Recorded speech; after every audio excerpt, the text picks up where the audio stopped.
Haven't we all experienced the heebie-jeebies around the time of Halloween? The dark figure in the room, doors opening and closing by themselves, a sense of someone following you or even being chased by crazy people down the street. These Reddit users have some similar stories that will for sure creep you out and make you want to sleep with your lights on. Number 1. I was about 13 years old. My mom and dad invited round our previous neighbors from the block of flats we lived in until I was 5 years old. Anyway, I'd been sent to bed but could still hear everyone talking about this and that, until the woman neighbor said, "Hey Digsy's mom, do you remember when Digsy used to complain that there was someone in his room? Well, there's a family that's just moved into the floor above who have a 3-year-old son. He is complaining of the exact same things Digsy did." This creeped me out. I had no recollection of any of this, so the next day asked my mom. Her first reaction was, "You don't remember?" Then she told me all about the weird stuff that used to happen. Footsteps up and down the hall, shit going missing and stuff. She said the final thing to happen was when she was listening to a record one day, and it started to slow down, like someone was holding a finger gently on the platter till it finally came to a stop. My mom said she snapped at this point, and started shouting, "Will you leave us the fuck alone?" As soon as she said this, the record went straight back to playing normally, and we never experienced anything again. I've never experienced anything like that since, and these days I'm quite skeptical of such stories, but I believe my mom. Strangest thing is how I found out about it, from someone else 10 years later experiencing something similar. Number 2. From Reddit user Dr_Octagonibus. Okay, this is 100% true even though most people I tell this to in real life don't believe me. When I was really little, my parents would let me stay up late on the weekends and watch TV until I fell asleep. I really loved these times and I would stay up later than anybody else just because I could. Well, one night I was almost asleep on the couch when I heard a noise on our front porch. It was the sound of our old-fashioned porch swing moving back and forth. I was a little scared, so I crept toward the bay windows of my living room and peeked out towards the porch. Sitting on my front porch swing was an older woman, probably in her 50s, wearing nothing but a nightgown, covered in blood and holding a huge kitchen knife. I flipped out immediately and ran screaming into my parents' room, but was too terrified to form words. My parents saw that I was upset, but when I finally was able to tell them what I saw, my dad got really angry and told me that it was just a dream and to go back to bed. I refused and kept crying and screaming until he had had enough and snatched my arm and dragged me towards the front door to prove that nothing was there. I kicked and screamed all the way trying to make him stop, but he kept pulling me. Finally we got to the door, he unlocked it, swung it open and said, "See, there's nothing." To this day, I have never seen the look of fear and shock that was on his face when that woman turned and stared at both of us and slowly stood up with the knife. My dad slammed the door shut and got my mom to call the police while he went and got his gun. He went back to the door with a 12 gauge and cracked the door enough to stick the barrel out. He asked her what she was doing and she said, "Somebody killed my husband, but it wasn't me." My dad told her that the police were coming, and she freaked out, grabbed the knife and walked away. The police found her 15 minutes later trying to break into one of our neighbors' houses. I never slept in the living room again. Edit. Oh yeah, I forgot that after she left, my dad called and warned my crazy uncle who lived next door what was happening. Apparently he was waiting on his front porch with his shotgun when she walked by.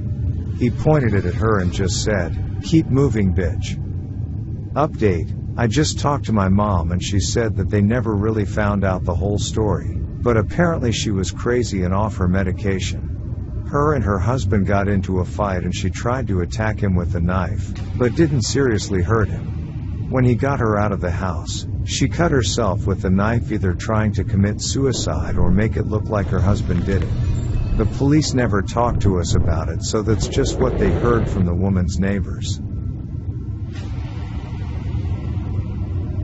Number 3. A story from Reddit user Lithadora. When I was younger, we frequently visited my grandparents around holidays even though we didn't live in the same town. My aunt lived 2 houses down from my grandparents. The lady in the house between was creepy. She was a large woman, over 6 feet. She wore logging chains around her neck, a dress and work boots. The only time I remember seeing her outside was either in her garden in the back or when she was washing the outside of her house, scrubbing the actual building. She did this often. During these times she would yell at us kids and call us all kinds of things. She would tell us the devil would be coming for us. The adults told us to leave her alone and to avoid her. We would run the distance between my aunts and my grandparents because when you passed by she was watching out the windows. It was creepy and we never went alone. One Halloween, one of the cousins dared us to trick or treat her house. I remember how scared I was, but I didn't want to be a chicken. Plus I was going with a group. One of us rang the doorbell and there was a lot of banging noises in the house. When she answered the door, she had a severed head in her hands and we all went screaming.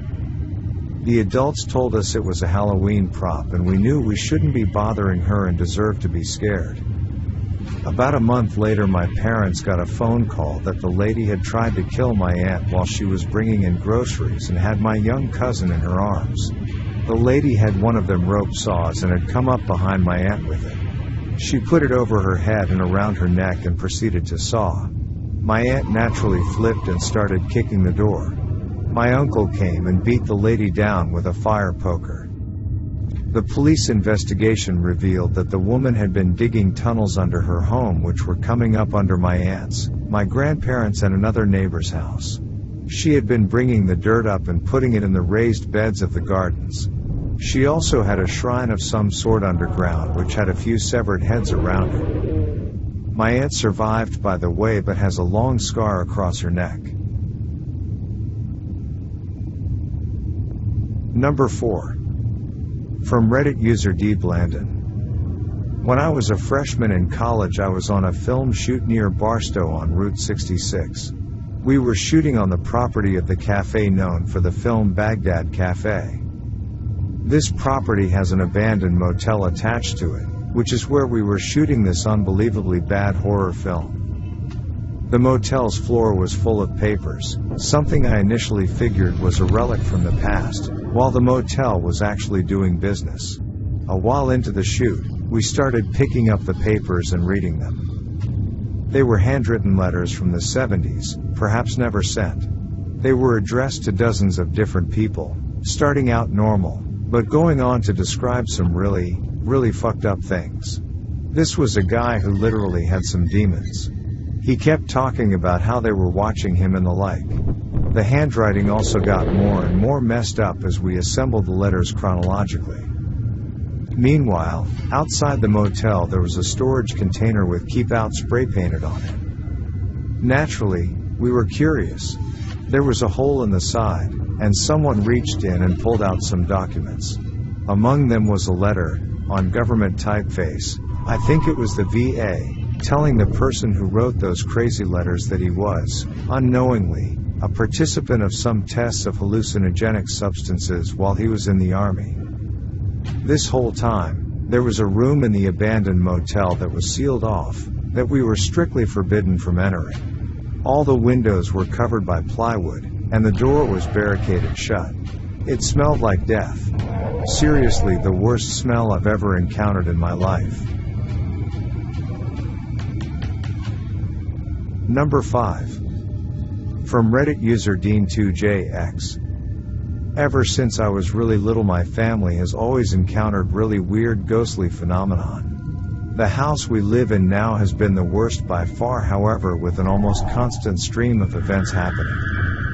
One of the stories that always freaks people out the most is that there was this little girl who knew our names and would approach us all at different times. One night I was asleep and I heard a knocking on my door and a girl's voice saying, "Dean2JX, open the door. Let me in, I want to play." Open the door. At first I thought it was my sister, but as I woke up I realized it was a much younger girl's voice. I sat there silently freaking the fuck out, until it eventually stopped. But just as I was about to go haul ass into my sister's room, there was a relentless pounding on the 2 separate doors that enter my room, and this little girl screaming with laughter saying, "I know you're in there. Let me in." After a few minutes I just ended up yelling "stop it," and then the pounding stopped. The next morning my mom and my sister, who I hadn't told, were talking about strange footsteps and giggling sounds all throughout the house, but neither of them had heard any pounding or me yelling.